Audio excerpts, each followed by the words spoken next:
भगवान श्री कृष्ण कहने लगे कि आश्विन कृष्ण एकादशी का नाम इंदिरा एकादशी है। यह एकादशी पापों को नष्ट करने वाली तथा पितरों को अधोगति से मुक्ति देने वाली होती है। इस एकादशी से संबंधित जो गाथा प्रचलित है उसे मैं तुम्हें सुनाता हूँ, श्रद्धापूर्वक श्रवण करो। प्राचीन काल में सतयुग में एक महिष्मती नामक नगरी जिस पर इंद्रसेन नाम का राजा राज्य करता था। वह राजा बड़ा ही दयालु व प्रतापी था, जिस कारण उसके किसी भी वस्तु की कमी नहीं थी और उसकी प्रजा भी बहुत सुखी पूर्वक जीवन व्यतीत कर रही थी। एक दिन राजा अपने दरबार में बैठा हुआ था तो उसी समय देवर्षि नारद जी वहां आ पहुँचे। नारद जी की बात सुनकर राजा ने कहा, ये सब तो आपकी कृपा है जो मेरे राज्य में हर प्राणी सुख भोग रहा है।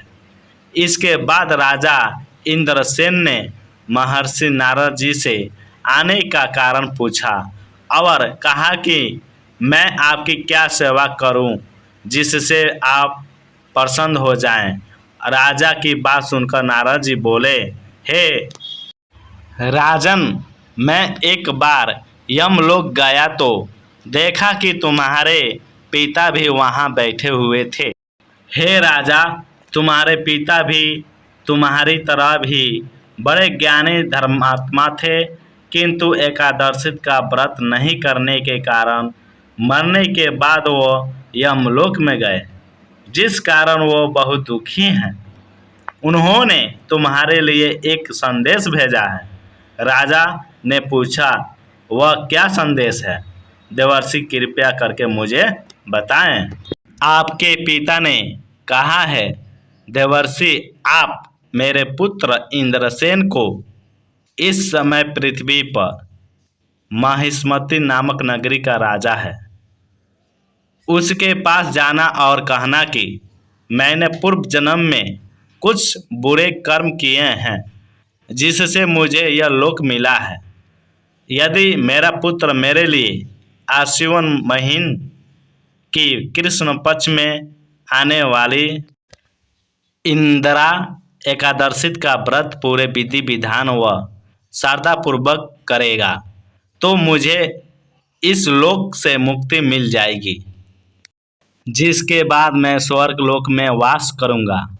यह सुनकर राजा ने देवर्षि नारद जी से पूछा कि कृपया करके आप मुझे इस इंदिरा एकादशी व्रत का विधान बताएं जिससे मेरे पिताजी को स्वर्गलोक प्राप्त हो। नारद जी ने कहा, इस व्रत के लिए तुम दशमी के दिन प्रातः जल्दी उठकर स्नान आदि से मुक्त होकर किसी नदी पर अपने पितरों के नाम का श्राद्ध करें और रात्रि को पृथ्वी पर शयन करें, यानी भूमि पर सोएं।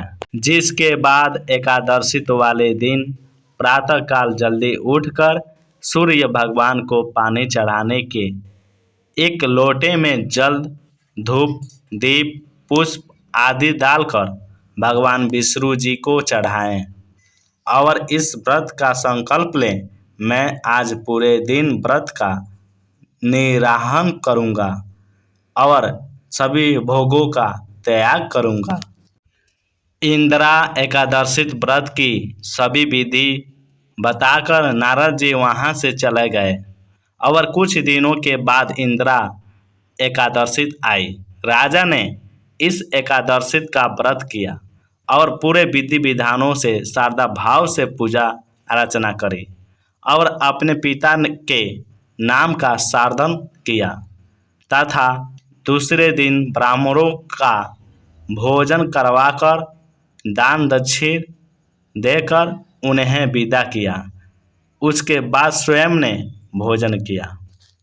हे युधिष्ठिर, यह इंदिरा एकादशी के व्रत का महात्म्य मैंने तुमसे कहा। इसके पढ़ने और सुनने से मनुष्य सब पापों से छूट जाते हैं और सब प्रकार के भोगों को भोग कर बैकुंठ को प्राप्त होते हैं।